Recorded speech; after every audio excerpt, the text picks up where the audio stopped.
அன்பு தமிழ் உறவுகளுக்கு வாகைச்சுடரின் வணக்கங்கள். டேஞ்சர் ஜோன்ல இந்த சிஎஸ்சி இன்ஜினியரிங் இருக்கு, கம்ப்யூட்டர் சயின்ஸ் இன்ஜினியரிங் அப்படின்னு பல எக்ஸ்பர்ட் சொல்லிக்கிட்டு இருக்காங்க. ஏன் அப்படிங்கறத இந்த வீடியோல பார்க்கலாம். மைக்ரோசாஃப்ட், கூகுள், ஐபிஎம் அப்படிங்கிற ப்ராடக்ட் பேஸ்ட் கம்பெனிஸும் சர்வீஸ் பேஸ்ட் கம்பெனிஸான டிசிஎஸ், சிடிஎஸ், இன்ஃபோசிஸ், விப்ரோ அப்படிங்கிற இப்படிப்பட்ட கம்பெனிகளும் எத்தனை பேரை ஒரு வருஷத்துக்கு எடுக்கிறாங்க, எத்தனை பேரை கம்பெனில இருந்து வெளியவும் அனுப்புறாங்க அப்படிங்கிற டீடைல்ஸும், சிஎஸ்சி இன்ஜினியரிங் படிக்கிறனால உண்மையாவே எனக்கு வேலை கிடைக்குமா? ஏன்னா 200 மார்க் 200 கட் ஆஃப் வச்சிருக்கக்கூடிய மாணவனும் கம்ப்யூட்டர் சயின்ஸ் இன்ஜினியரிங் போய் படிக்கணும்னு நினைக்கிறான். அதே 120 கட் ஆஃப் வச்சிருக்கக்கூடிய மாணவனும் கம்ப்யூட்டர் சயின்ஸ் இன்ஜினியரிங் தான் படிக்கணும் அப்படின்னு ஆசைப்படுறான்.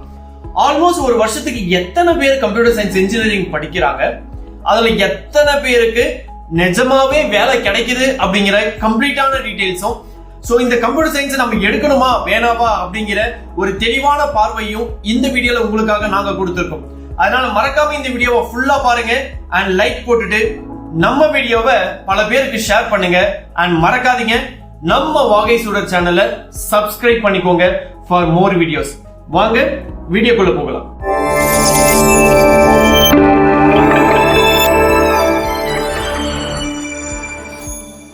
டேஞ்சர் ஜோனில் கம்ப்யூட்டர் சயின்ஸ் இன்ஜினியரிங். நான் கம்ப்யூட்டர் சயின்ஸ் எடுக்கிறது கரெக்டா தப்பா? நான் கம்ப்யூட்டர் சயின்ஸ் இன்ஜினியரிங் எடுத்து படிக்கலாமா? வெறும் கம்ப்யூட்டர் சயின்ஸ் இன்ஜினியரிங் மட்டுமா, இல்ல இந்த ஏஐ, எம்எல் இருக்கு, டேட்டா சயின்ஸ் இருக்கு, சைபர் செக்யூரிட்டி இருக்கு, பிளாக் செயின் டெக்னாலஜி இருக்கு, இது மாதிரி வெரைட்டி ஆஃப் கோர்சஸ் இருக்கு. இதுல நான் எதை தான் படிக்கிறது?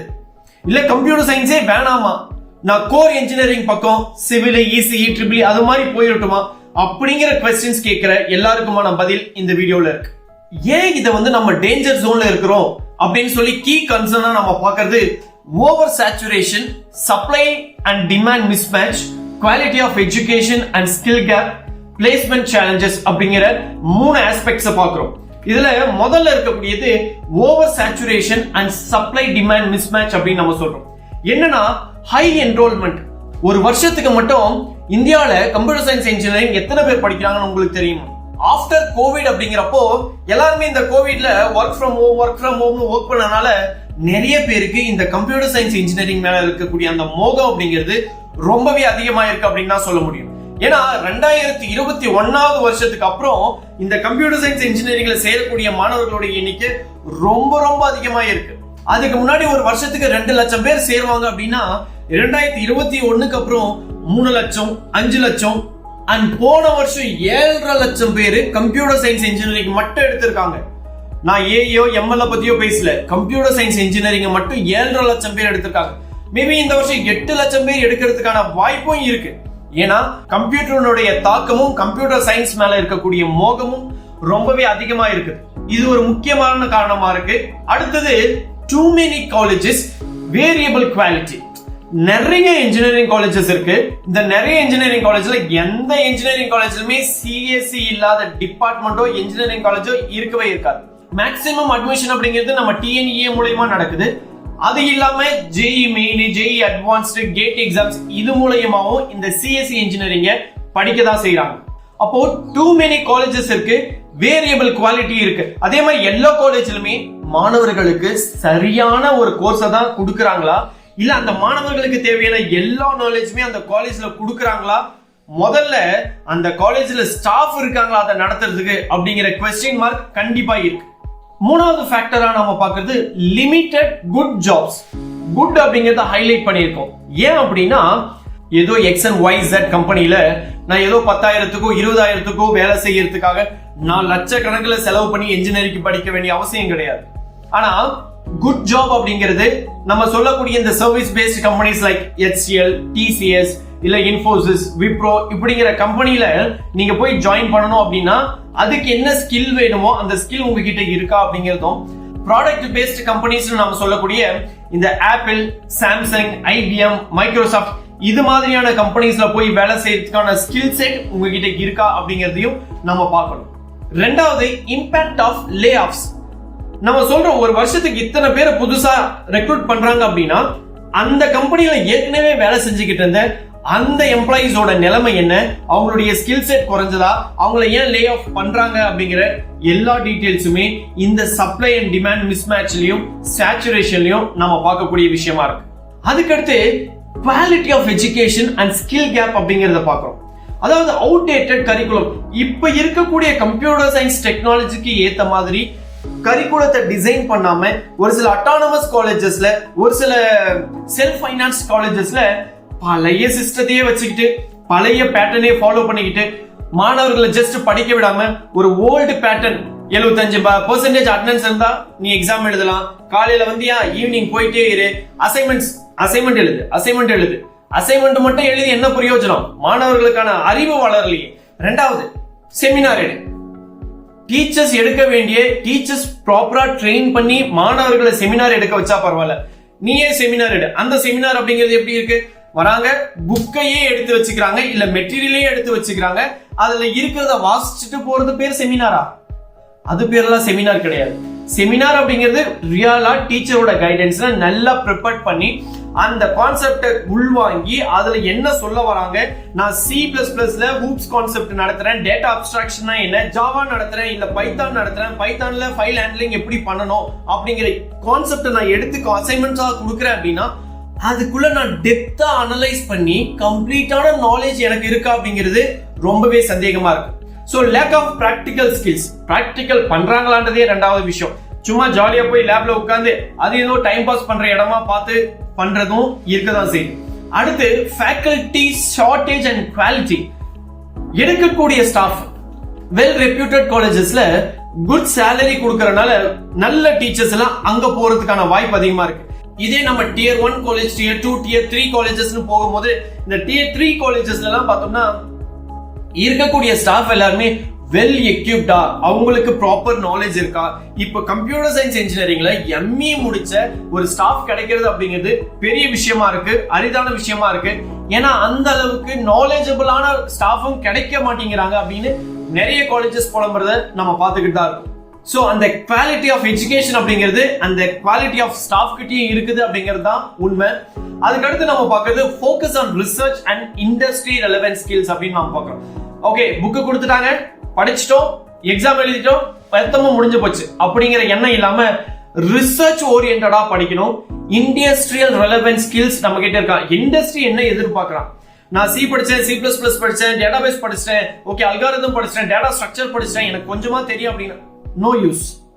நீ என்ன படிச்சாலும் இண்டஸ்ட்ரிக்கு தேவைப்படக்கூடிய அந்த ஸ்கில் செட் உங்ககிட்ட இருக்கா அப்படிங்கிறது தான் ரொம்பவே முக்கியமான விஷயம். அடுத்து இந்த பிளேஸ்மெண்ட் சேலஞ்சஸ் அப்படிங்கிற ஒரு விஷயத்தை பார்க்கிறோம். அதாவது வேரியிங் பிளேஸ்மெண்ட் ரோல்ஸ்.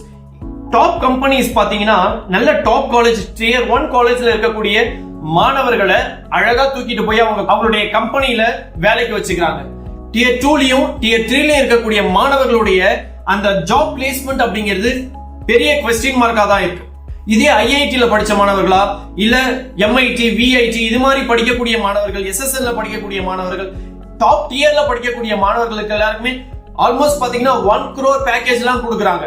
அதே டியர் 3ல இருக்கக்கூடிய காலேஜஸ்ல ஒரு 3 lakh per annum அப்படின்னு கொடுத்தா எந்த வகையில அது மேட்சா இருக்கும்? ஏன்னா அவ்வளவு பணம் செலவு பண்ணி நம்ம போய் ஒரு இன்ஜினியரிங் காலேஜ்ல இன்ஜினியரிங் கோர்ஸ் படிச்சு பட் நம்ம வாங்கக்கூடிய சேலரி அப்படிங்கிறது பர் ஆனமே 3 LPA இருந்தா என்ன யூஸ்? அதுக்கு அடுத்த விஷயமா பாக்குறது டிபெண்டன்ஸ் ஆன் மாஸ் ரெக்ரூட்டர்ஸ் சொல்றோம். அது என்ன மாஸ் ரெக்ரூட்டர்ஸ்? அதாவது சர்வீஸ் பேஸ்ட் கம்பெனிஸ் நம்ம சொன்னோம் இல்லையா, HCL, TCS, CTS, Infosys, Wipro இது மாதிரியான கம்பெனிஸ்ல எல்லாம் பார்த்தோம்னா மாஸ் ரெக்ரூட்டர்ஸ் அப்படின்னு சொல்றோம். சோ ஆக்சுவலி பார்த்தோம்னா 2021ல இன்ஜினியரிங் சேர்ந்த மாணவர் இந்த வருஷம் வேலைக்கு போகணும். கம்ப்யூட்டர் சயின்ஸ் இன்ஜினியரிங் படிச்சுட்டு ஃப்ரெஷர்ஸா 1.5 லட்சம் பேர் இந்த வருஷம் வெளியே வராங்க. அந்த 1.5 லட்சம் பேருக்கு வேலை கிடைச்சிருமா? இந்த மாஸ் ரெக்ரூட்டர்ஸ் கம்பெனிங்க பாத்தீங்கன்னா இந்த வருஷம் ஒரு 90,000 பேர் எடுக்க போறோம் அப்படின்னு சொல்றாங்க. அந்த 90,000 பேர் யாரா இருப்பாங்க? யாருக்கெல்லாம் ஸ்கில் இருக்கோ அவங்களுக்கு மட்டும்தான் இந்த வேலை கிடைக்கும் அப்படிங்கறத அந்த கம்பெனிஸே சொல்றாங்க. அதே மாதிரி ப்ராடக்ட் பேஸ்ட் கம்பெனிஸான ஆப்பிள், IBM, மைக்ரோசாஃப்ட், கூகுள் இவங்கெல்லாம் ஒரு 10,000 பேர் எடுக்கிறேன் அப்படின்றாங்க. சோ இதுல 10,000 பேர் எடுப்பாங்களா அப்படிங்கிறதே பெரிய क्वेश्चन மார்க் தான். 5,000 பேர் எடுத்தாங்கன்னாவே பெரிய விஷயம். அந்த 5,000 பேர் யாரா இருக்கும் அப்படிங்கறத நீங்க யோசிச்சு பாருங்க. அதுக்கு அடுத்து competition for the niche roles அப்படின்னு சொல்றோம். உங்களுக்கான நீஷ் என்னன்றதை நீங்க முடிவு பண்ணணும்.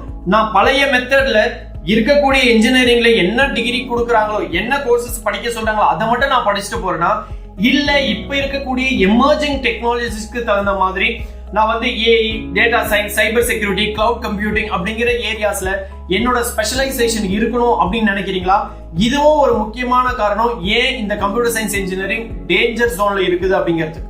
இப்ப இருக்கக்கூடிய ஸ்டூடெண்ட்ஸோட சிச்சுவேஷன் என்ன அப்படிங்கறத ஒரு ஃபாஸ்டா அனலைஸ் பண்ணிடலாம். First, high aspiration, mixed realities. நான் பெரிய கம்பெனிஸ்க்கு போகணும், அந்த பெரிய கம்பெனிஸ்ல நல்ல சேலரி வாங்கணும் அப்படிங்கிற ஆசை எல்லா மாணவர்களுக்கும் இருக்கு.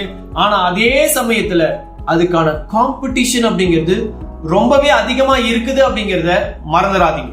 பிரஷர் டு ஸ்பெஷலைஸ் அப்படிங்கிற ஒரு கான்செப்ட். அதாவது நான் ஏற்கனவே சொன்ன மாதிரி நான் வெறும் சிஎஸ்சி இன்ஜினியரிங் மட்டும் முடிச்சிருக்கேன் அப்படின்னா there is no use at all.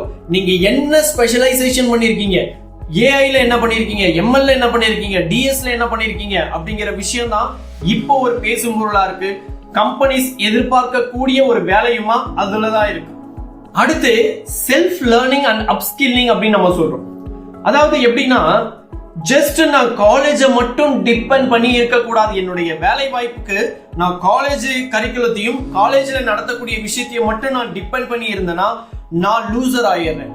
நான் வின்னரா இருக்கணும் அப்படின்னு நான் சொன்னேன்னா எக்ஸ்ட்ரா ஸ்கில்ஸை தனியா ஒரு ஆன்லைன் கோர்ஸையோ அல்லது பூட் கேம்ப்ஸையோ அங்கங்க அட்டென்ட் பண்ணி ஸ்பெஷலைசேஷன் பண்ணி அது மூலமா எனக்கு வேலை வாய்ப்பை நான் உறுதி பண்ணிக்க முடியும். வெறும் காலேஜை மட்டுமே நம்பிக்கிட்டு இருந்தா கண்டிப்பா உங்களுக்கான வேலை, எதிர்பார்க்கக்கூடிய வேலை அப்படிங்கிறது கண்டிப்பா கிடைக்காது. இந்த டாப் ரெக்ரூட்டர்ஸ் எல்லாம் என்னென்ன பாக்குறாங்க அப்படின்னா, பியாண்ட் டெக்னிக்கல் ஸ்கில்ஸ் எம்ப்ளாயிஸ் என்னென்ன பாக்குறாங்க, ஸ்ட்ராங் கம்யூனிகேஷன், டீம் ஒர்க் இருக்கணும், ப்ராப்ளம் சால்விங் எபிலிட்டிஸ் இருக்கணும். இது எல்லாமே தான் உங்களுக்கான வேலை வாய்ப்பை உறுதி செய்யும். அடுத்து காலேஜோட சிச்சுவேஷன் என்ன அப்படின்னு பாக்குறோம். அவங்களுக்கு பிரஷர் டு அடாப்ட் அப்படிங்கிற ஒரு கான்செப்ட் இருக்கு. அதாவது இப்ப இருக்கக்கூடிய கரிக்குலத்துக்கு தகுந்த மாதிரி டீச்சர்ஸையும் ரெக்ரூட் பண்ணணும், அதே மாதிரி ஸ்டூடெண்ட்ஸையும் அகாமடேட் பண்ணி அவங்களுக்கு தேவையான அந்த ஸ்கில் செட்ஸை கொடுக்கணும் அப்படிங்கிற ஒரு பிரஷர் அவங்களுக்கு இருந்துதான் இருக்கு. அடுத்து ஃபோக்கஸ் ஆன் பிளேஸ்மெண்ட்ஸ். டாப் டியர்ல இருக்கக்கூடிய காலேஜஸ் நிறைய கம்பெனிஸோட டைப் வச்சிருக்கிறதுனால ஈஸியா வேலை வாய்ப்பை வந்து வாங்கி கொடுத்துறாங்க. டியர் 2லயும் டியர் 3லயும் இருக்கக்கூடிய காலேஜஸ் அப்படிங்கிறது ரொம்பவே வந்து கஷ்டப்படுறாங்க அவங்க கிட்ட படிக்கக்கூடிய மாணவர்களுக்கு வேலை வாய்ப்பை வாங்கி தரதுல. அடுத்து இன்ஃப்ராஸ்ட்ரக்சர்ஸ் அண்ட் ரிசோர்சஸ் அப்படின்னு பாக்குறோம். இப்போ ரீசெண்டா நடந்த ஒரு அண்ணா யூனிவர்சிட்டியோட சர்வேல 75% ஆஃப் இன்ஜினியரிங் காலேஜஸ்ல ப்ராப்பரான இன்ஃப்ராஸ்ட்ரக்சரும் ப்ராப்பரான லேபும் இல்ல அப்படிங்கிறது தெரிய வந்திருக்கு. ஏன்னா இவங்க இன்வெஸ்ட் பண்ணணும் மாடர்ன் லேப்ஸ்ல, சாஃப்ட்வேர்ஸ்ல, இன்ஃப்ராஸ்ட்ரக்சர்ல. இதுல எல்லாம் பார்த்தோம்னா சிஎஸ்சிக்கு ஸ்பெஷலைசேஷன் பண்றதுக்கு கண்டிப்பா இன்வெஸ்ட்மெண்ட் பண்ணி தான் ஆகணும். அப்படி இன்வெஸ்ட்மெண்ட் பண்றதுக்கு அந்த காலேஜஸ் ரெடியா இல்ல அப்படின்னா மாணவர்களுக்கு தான் இது கஷ்டமா போய் அமையும். அடுத்து பார்த்தோம்னா அக்ரிடிடேஷன் அண்ட் ரேங்கிங் அப்படிங்கறதும் ஒரு முக்கியமான ஒரு கீ ரோலை இந்த சிஎஸ்சி இன்ஜினியரிங்ல பிளே பண்ணிக்கிட்டு இருக்கு. சோ அடுத்து நான் இந்த டேஞ்சர் ஜோனை விட்டு வெளியே வரணும் அப்படின்னா மாணவர்கள் என்ன பண்ணணும் அப்படிங்கறத இப்போ நம்ம பார்க்கிறோம். சோ ஃபர்ஸ்ட் ஒன் வந்து பியாண்ட் த டிகிரி. ஃபர்ஸ்ட் டிகிரியை தாண்டி நான் என்ன கத்துக்கிறேன் அப்படிங்கிறது. Understand that a degree alone is not sufficient. Focus on developing strong practical coding skills, problem solving abilities and solid understanding of fundamental of computer science concepts. So இதுல நீங்க ஸ்ட்ராங்கா இருந்தீங்கன்னா மட்டும்தான் உங்களுக்கான வேலை. இரண்டாவது, continuous learning. The students must commit to lifelong learning and consistently update your skills through online courses, certification and personal projects மூலமா உங்களையே நீங்க அப்டேட் பண்ணிக்கிட்டே இருக்கணும். niche specialization அப்படின்னு நாம சொல்றோம். Consider specializing in emerging technology that have high demand and offer better career prospects. So மறந்துடாதீங்க, internships and projects ரொம்ப முக்கியமான விஷயம். நான் என்னுடைய ஸ்கில்லை டெவலப் பண்ணதுக்கு அப்புறம் வேர்ல்ட் வைட்ல இருக்கக்கூடிய ப்ராஜெக்ட்ஸ் எல்லாம் எடுத்து நான் ப்ராஜெக்ட் பண்ணி அதை நான் டெலிவர் பண்ணும்போது என்னுடைய போர்ட்ஃபோலியோ அப்படிங்கிறது ரொம்பவே ஸ்ட்ராங்கா இருக்கும் when the recruiters recruit me. அடுத்து சாஃப்ட் ஸ்கில்ஸ் டெவலப்மெண்ட் அப்படிங்கறத பார்க்கிறோம். Develop your English knowledge, develop your communication skills, team ஒர்க்னா என்ன, கிரிட்டிக்கல் திங்கிங்னா என்ன, அண்ட் இதெல்லாத்தையும் தான் நீங்க ரொம்பவே இம்ப்ரூவைஸ் பண்ணணும் இந்த டேஞ்சர் ஜோனை விட்டு நீங்க வெளியே வரணும் அப்படின்னு ஆசைப்பட்டீங்கன்னா. அதுக்கடுத்து ரிசர்ச் அண்ட் சூஸ் வைஸ்லி. எந்த காலேஜை எடுக்கிறதுக்கு முன்னாடியும் அந்த காலேஜை பத்தின டீடைல்ஸை பாருங்க. முக்கியமா இந்த சிஎஸ்சி இன்ஜினியரிங் எடுக்கிற ஒவ்வொரு மாணவரும் என்ன பண்ணணும், அந்த காலேஜ்ல சிஎஸ்சி எடுக்கிறதுக்கான ஸ்டாஃப் இருக்காங்களா, இன்ஃப்ராஸ்ட்ரக்சர் இருக்கா, லேப் இருக்கா அப்படிங்கிற கம்ப்ளீட்டான டீடைல்ஸை தெரிஞ்சுக்கிட்டு அதுக்கப்புறம் அந்த காலேஜ் ஏதோ எனக்கு கிடைச்ச காலேஜ்ல நான் போய் சேர்றேன், ஏதோ ஒரு டிகிரியை முடிக்கிறேன் அப்படின்னு நீங்க முடிச்சீங்கன்னா 10ஓட 11 10ஓட நான் ஒண்ணுன்னு போய்கிட்டு தான் இருக்கணுமே தவிர நீங்க ஆசைப்பட்ட மாதிரி ஒரு டாப் காலேஜஸ்ல போய் நல்ல சேலரி பேக்கேஜோட நம்ம வந்து வாழணும் அப்படின்னு நினைச்சீங்கன்னா அது முடியாத காரியமா போயிடும். இந்த டேஞ்சர் ஜோன்ல சிஎஸ்சி அப்படிங்கிறது எல்லாத்துக்குமான விஷயமா தான் இப்ப நம்ம பார்க்கிறோம். ஏதோ tier 1ல tier 2ல tier 3ல இருக்கக்கூடிய காலேஜஸ்ல படிக்கக்கூடிய மாணவர்கள் அப்படின்னு செப்பரேஷன் பார்க்காம எல்லா மாணவர்களுக்குமான ஒரு ப்ராப்ளமா தான் நம்ம இதை பார்க்கிறோம். ஏன்னா ஸ்கில் செட் அப்படிங்கிறது இப்ப இருக்கக்கூடிய மாணவர்கள் கிட்ட ரொம்பவே குறைஞ்சிருக்கு அப்படிங்கறதா நிதர்சனமான உண்மை. ஏன்னா நிறைய மாணவர்கள் நான் படிச்சா போதும், நான் காலேஜுக்கு போறேன், எல்லாரும் மாதிரி நானும் காலேஜுக்கு போறேன், படிக்கிறேன், படிச்சு முடிச்சு நான் பாட்டுக்கு வீட்டுக்கு வரேன், ஏதோ என் அப்பா அம்மா படிக்க வச்சாங்க நானும் படிக்கிறேன், படிச்சு முடிச்சதுக்கு அப்புறம் என்ன பண்ண போறேன், they have a big question mark. அந்த क्वेश्चनக்கான ஆன்சர் அப்படிங்கிறது எப்போ இருக்கும் அப்படின்னா நீங்க செய்யக்கூடிய வேலையை, அதாவது நீங்க படிக்கணும் அப்படிங்கிற அந்த ஒரு விஷயத்துல நீங்க ஃபோக்கஸ்டா இருந்து மாணவர்கள் எல்லாருமே நான் ஒரு ஸ்கில்ல கத்துக்கணும், இந்த துறையில நான் ஸ்பெஷலைசேஷன் பண்ணணும் அப்படின்னு அந்த ஸ்கில்ல வந்து மைண்ட்ல வச்சுக்கிட்டு அதுல டெப்தா அனலைஸ் பண்ணி ஆன்லைன் கோர்சஸ் எல்லாம் அட்டெண்ட் பண்ணி ஒரு பூட் கேம்ப்ஸ் எல்லாம் அட்டெண்ட் பண்ணி அதுல நம்மளுடைய ஸ்கில்ல டெவலப் பண்ணோம்னா கண்டிப்பா இந்த டேஞ்சர் ஜோனை விட்டு நீங்க வெளியே வந்துருவீங்க. நீங்க டேஞ்சர் ஜோன்ல இருக்க கூடாது அப்படின்னு ஆசைப்பட்டீங்க அப்படின்னா put your heart and soul in your studies in developing your skill set. So that's it in this video. இந்த வீடியோ உங்களுக்கு பிடிச்சிருக்கும்னு நினைக்கிறேன். மறக்காம இந்த வீடியோக்கு ஒரு லைக் போடுங்க, உங்க ஃப்ரெண்ட்ஸோட ஷேர் பண்ணிக்கோங்க. அவங்களும் இந்த டேஞ்சர் ஜோனை விட்டு இப்ப இருக்கக்கூடிய சிஎஸ்சி கோர்ஸுடைய டேஞ்சரை பத்தின விஷயங்கள் அவங்களும் தெரிஞ்சுக்கிட்டும். மறக்காம நம்ம சேனலுக்கு நீங்க புதுசா வந்திருந்தீங்க அப்படின்னா சப்ஸ்கிரைப் பண்ணிக்கோங்க for more videos. Until then, bye from Waggy Chuder. Thank you.